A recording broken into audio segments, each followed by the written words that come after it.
চট্টগ্রামের অক্সিজেন মোড়ে CNG autorickshaw বিস্ফোরণে দগ্ধ হয়েছেন 2 জন।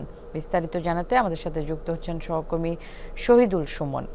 সুমন, একটু জানতে চাই যে কিভাবে বিস্ফোরণ হলো আর আহত যারা হয়েছে তাদের কি অবস্থা? ন্যান্সি, মূলত আসলে একেবারে ভোরের ঘটনা।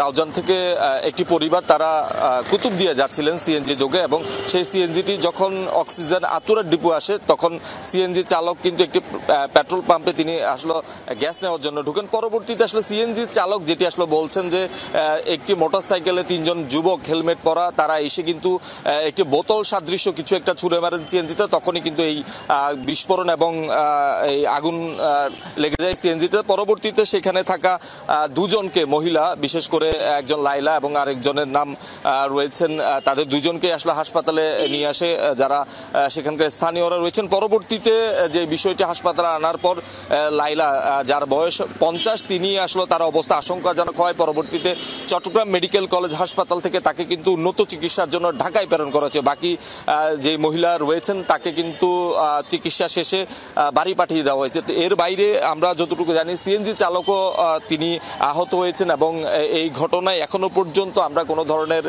আইনগত যে ব্যবস্থা গ্রহণের সেটি আসলে জানিনি। পুলিশ বলছেন যে আসলে কারা এই বিস্ফোরণের ঘটনাটি ঘটিয়েছেন এবং কেন ঘটিয়েছেন সেই বিষয়গুলো তারা খতিয়ে দেখবেন, এবং এই ঘটনায় যদি মামলা হয় সেক্ষেত্রে আইনগত ব্যবস্থা তারা গ্রহণ করবেন। আমরা যেটি আসলে স্থানীয় কিংবা সিএনজি চালকের বরাত দিয়ে যেটি আসলে জানছিলাম যে হয়তো পেট্রোল বোমা নিক্ষেপের কারণেই আসলে সিএনজিতে অগ্নিকাণ্ডের ঘটনা ঘটে, এবং এই ঘটনায় যে আহতদের মধ্যে আসলে 2 জন বিশেষ করে দগ্ধ হয়েছিলেন। তাদের মধ্যে একজনকে ইতিমধ্যেই কিন্তু আপনারা জানেন যে শুনেছেন যে তাকে উন্নত চিকিৎসার জন্য ঢাকায় প্রেরণ করা হয়েছে, এবং এই ঘটনা কেন ঘটেছে সেটি আসলে এখন এই মুহূর্তে পুলিশ বলছে তারা তদন্ত করে বের করবেন, এবং এই ঘটনার সাথে কি আসলে ওই ভুক্তভোগী পরিবারের সাথে কোনো দ্বন্দ্ব রয়েছে কিনা সেই বিষয়গুলো আসলে তারা বের করবেন খতিয়ে, সেটি আসলে বলছেন।